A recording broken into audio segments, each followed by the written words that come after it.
What if Goku raised bye wish के पिछले episode में हमने देखा कि किस तरह से ब्रॉली गियू फोर्स का नाम मिटा देता है और दूसरी ओर हम देख रहे होते हैं कि किड बू और किड गोकू की फाइट होने वाली है। तो इसका क्या परिणाम होगा, चलिए जल्दी से देखते हैं। गोकू किड बू को देखने के बाद विश से अचानक कहता है, विश ये मुझे तो खुद से बिल्कुल विपरीत लग रहा है, मुझे यह रियल फाइटर की तरह बिल्कुल भी नहीं लग रहा है, वह खुद में ही डूबा हुआ है। तभी विश कहता है कि हे बच्चे, तुम उसके उस डांस स्टूपिड से डांस पर बिल्कुल ही फोकस मत करो, पर वह एक ईविल इनकारनेशन है, वह एक ट्रू डीमन है, तो तुम उसकी पावर को अंदाज़ा इस तरह से मत लगाओ। तभी हम देखते हैं कि किड बू इधर से उधर स्पेसशिप की मटेरियल को इधर से उधर टेम्पलिन समझकर कूदने लगता है। गोकू यह सब देख रहा होता है, वह बहुत ही हैरान भी होता है कि वह यह कर क्या रहा है, क्योंकि गोकू उसके मूवमेंट को कैप्चर नहीं कर पा रहा होता है। अभी तक उसने जितने ही बैटल किए थे लाइक फ्रीजा, तो वह उनके मूवमेंट को समझ जा रहा था, पर वो एक ऐसा कैरेक्टर है जिसके मूवमेंट को वह बिल्कुल भी समझ नहीं पा रहा होता है, क्योंकि वह बिल्कुल भी अनप्रिडिक्टेबल होता है। गोकू तभी पलट कर विश को कहता है, मुझे नहीं लगता कि यह अभी भी एक रियल फाइटर है विश। तभी हम देखते हैं किड बू अचानक आकर किड गोकू के सर में एक किक मारता है, पर गोकू बड़ी मुश्किल से ही सही पर उसे ब्लॉक कर लेता है और बात तुरंत समझ जाता है कि यह कोई भी नादान कैरेक्टर नहीं है, न कोई नादान डीमन, यह एक ट्रू डीमन है, माजिन बू है वो, और वह यह सब समझ जाता है। पर किड बू इतने में ही नहीं रुकता है, वह अचानक ही उसे दोबारा से किक करता है और इस बार गोकू उस किक को ब्लॉक नहीं कर पाता और उसके बिल्कुल हेड में लगता है, जिसकी वजह से वो थोड़ा लड़खड़ा जाता है, पर वह गोकू तुरंत अपने पैरों पर खड़ा उठता है। गोकू अभी भी उसको ऑब्जर्व करने की कोशिश कर रहा होता है, क्योंकि वह चाहता है कि एक स्ट्रेटजी की बदौलत वह उसे हरा दे। किड बू बीइंग अ किड बू, वह एक ईविल स्मग देता है, ईविल स्माइल के साथ वह बस गोकू को देखे जा रहा होता है। पर इस बार गोकू बिना वक्त को बर्बाद किए अपने अल्ट्रा स्ट्रिक्ट ओमन फॉर्म में चला जाता है। तो now the battle is begin, the unpredictable kid Boo versus the sensitive move Goku, who wanna be winner. Goku अपने प्राइमल नेचर में आ जाता है और वह इस बैटल को पूरी तरह से एंजॉय करने लगता है, पर किड बू बीइंग किड बू, वह उस पर लगातार वार करता और एक मोमेंट पर ऐसा ढूंढ लेता है कि वह गोकू को हिट कर पाता है। गोकू भी उसे ब्लॉक कर बिल्कुल काउंटर अटैक दे देता है। उनके बैटल से पूरा यूनिवर्स हिल रहा होता है। दूसरी ओर हम देखते हैं कि अर्थ में अनर्थ रुक चुका है।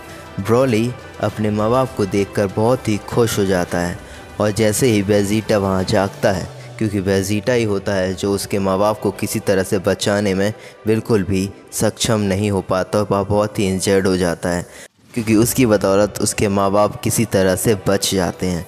हम देखते हैं कि वेजिटा, रेडिट्स और नप्पा और ब्रॉली मिलकर उनके घर को दोबारा बनाने में मदद करते हैं, पर रेडिट्स, वेजिटा और नप्पा तीनों ही कंफ्यूज होते हैं, क्योंकि उन्हें नहीं पता था कि एक इतना स्ट्रॉन्ग सहन दूसरा भी है, क्योंकि उन्होंने अभी तक सिर्फ कैकारोट को देखा था और इसकी एग्जिस्टेंस को पता ही नहीं था उनको। तभी नप्पा कहता है कि पर उसके बाल हरे कलर के क्यों थे और तुम कह रहे थे कि कैकारोट के हेयर्स दूसरे कलर के थे। तभी वेजिटा कहता है कि मुझे इसके विषय में कुछ भी नहीं पता है। तभी रेडिट्स कहता है कि हो सकता है ये इंडिविजुअल हो, हर व्यक्ति का एक अलग अलग कलर हो, वेजिटा उस हिसाब से तुम्हारा हेयर कलर रेड भी हो सकता है। ब्रॉली वहीं खड़ा रहता है, पर वह उनके कन्वर्सेशन को पार्टिसिपेट नहीं करता है। दूसरी ओर हम देखते हैं कि किड बू और किड गोकू का घमासान युद्ध चल रहा होता है। गोकू किड बू की सारी वीकनेस को ढूंढने के लिए बिल्कुल अपनी आइज उस पर जमाए रखता है, पर किड बू अनप्रिडिक्टेबल होता है। किड बू गोकू पर जितने भी अटैक कर रहा होता है वह उसे मेजर हिट दे रहे होते हैं। तो इसी तरह दोनों लड़ते हुए इस प्लानेट से उस प्लानेट, कहीं अर्थ से मून, इस तरह जा रहे होते हैं और विश भी उन्हें फॉलो किया जा रहा होता है। तभी किड बू विश को नोटिस करता है। किड बू गोकू से लड़के बोर हो चुका था, तो वह अचानक विश पर अटैक कर देता है, पर विश बीइंग विश, वह उसके अटैक्स को आसानी से डॉच करता जाता है। वह उस पर लगातार वार करता है, पर विश पर एक भी अटैक नहीं लग रहे होते हैं।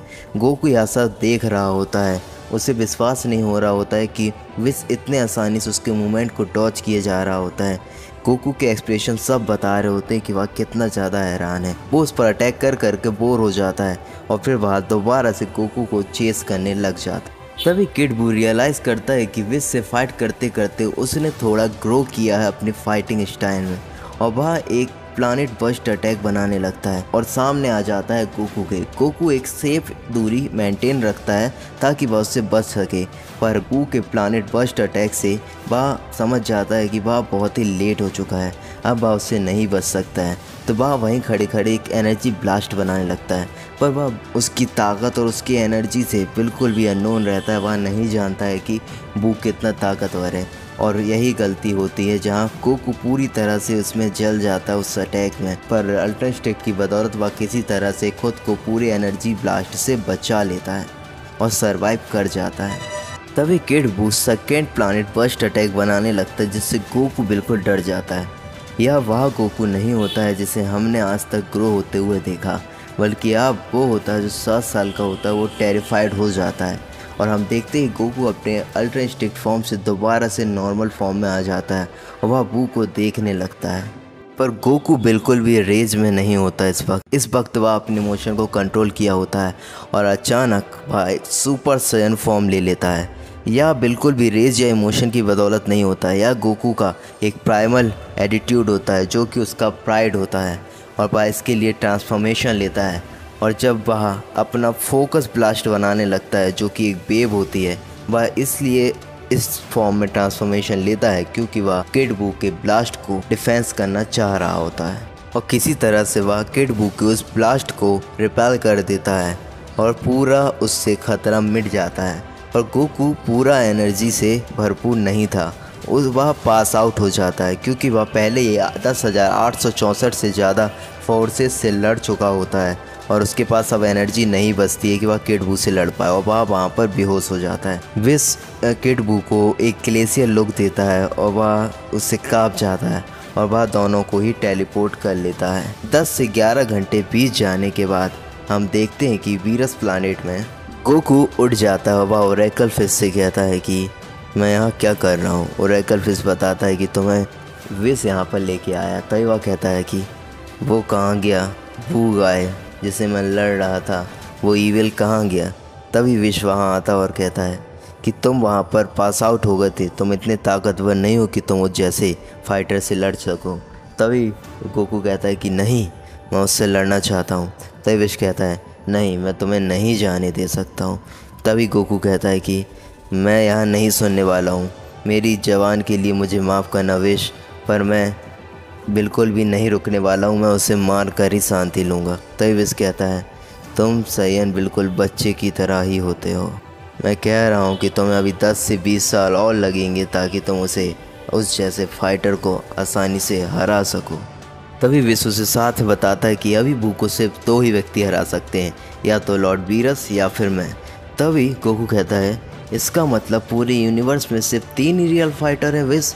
तभी विश कहता है हाँ शायद, और वह अचानक ही अपने आप को ट्रेनिंग में ढाल देता हुआ एयर पर पंचेस मारता है, और हम उसी रात देखते हैं कि वह ओरेकल फिश से बात कर रहा होता है और वह बू की हिस्ट्री जानना चाह रहा होता है। ओरेकल फिश बताता है कि वह स्पेस टाइम के शुरू होने से ही यह सब काम कर रहा है। तभी गोकू थोड़ा सैड रहता है क्योंकि उसे पता चल जाता है कि अब उसकी वजह से कितनी जाने जाने वाली हैं। तभी ओरेकल फिश कहता है कि तुम इतने सैड क्यों हो। तभी गोकू से बताता है कि मैं इसलिए सैड हूँ क्योंकि इस बार मेरी गलती से कई यूनिवर्स तबाह होने वाले हैं। तभी ओरेकल फिश उसे बताता है कि बू अभी तक 10 से ज़्यादा प्लानिट को ख़त्म कर चुका है और इस गैलेक्सी में कई बिलियन प्लानिट हैं और वह पूरे की पूरी आधी गैलेक्सी को बस ख़त्म करने ही जा रहा है। तभी वह गोकू कहता है कि अब मैं क्या करूं। तभी ओरेकल फिश उससे पूछता है तुम अभी तक इतने उदास क्यों हो। जब वेजिटा प्लानिट ख़त्म हुआ था और यह विश ने तुम्हें बताया तब तुमने इतना रिएक्शन नहीं दिया होता। तभी गोकू कहता है यह बात अलग है, इस बार मेरी गलती से कुछ हो रहा है, इस बार मेरी गलती से कई जाने जा रही हैं और मैं इसे बिल्कुल भी सहन नहीं कर सकता। गोकू पूरी तरह से इंजर्ड होता है, पर उसकी आंखों में एक अलग ही चमक होती है जो कि बता रही होती है कि वह कितना गिल्टी फील कर रहा है। पर वह इस विषय में कुछ नहीं कर सकता था क्योंकि विश ने उसे बिल्कुल मना किया होता है। तभी विश वहाँ आता और कहता है क्या तुम मुझे चाहते हो कि मैं उस बू को ख़त्म कर दूँ। तभी गोकू रिफ्यूज़ करते हुए कहता है बिल्कुल भी नहीं, मैं नहीं चाहता। मैं चाहता हूँ कि मैं ही उसे अपने हाथों से ख़त्म करूँ। क्या विश तुम मुझे अभी वहाँ भेज सकते हो? इस पर गोकू की आंखों में बिल्कुल आग होती है। वह अंदर से सोल से रेस से भरा होता है और वह कहना चाह रहा होता है कि वह उसे बिल्कुल ख़त्म कर देगा। तभी विश वहाँ कहता है, नहीं, तुम वहाँ बिल्कुल नहीं जाओगे। और वह गोकू के सर में अपनी स्टाफ से हिट करता वहाँ से चला जाता है। ओरेकल फिश गोकू से कहता है, तुम यहाँ उम्मीदें क्यों नहीं छोड़ देते हो गोकू? तभी गोकू वहाँ से बाहर चला जाता है और वहाँ जाकर वीरस प्लानिट में जहाँ घासें होती हैं वहाँ जाकर लेट जाता है। तभी वह आसमान में देख रहा होता है कि वहाँ पर एक्सप्लोजन हो रहे होते हैं। वह अचानक चौंक जाता है कि क्या यह भू की वजह से है, पर वह इसमें कुछ भी नहीं कर सकता होता है। तो वह वहीं पर लेटे लेटे ही सो जाता है। तभी हम देखते हैं कि उसे दो चेहरे नज़र आ रहे होते हैं जो कि होते हैं बारडॉग और गिने के, जिसे देखकर उसकी आंखें नम हो जाती हैं। वह आंसू टपका रहा होता है अपने सपने में। तभी वह उठता है तो वह देखता है कि उस रियल वर्ल्ड में भी उसकी आंखों में आंसू हैं और वह समझ नहीं पा रहा होता है कि यह क्या हो रहा है। तो आपको क्या लगता है कि क्या गोकू और किड बू में दोबारा बैटल होगा? क्या विश उसे जाने देगा या फिर विश उसे अलग ही तरह से ट्रेन करेगा? अगर यह जानना चाहते हैं तो हमारे इस चैनल को सब्सक्राइब कीजिए और इस कहानी को बिल्कुल पूरी तरह से फॉलो कीजिए।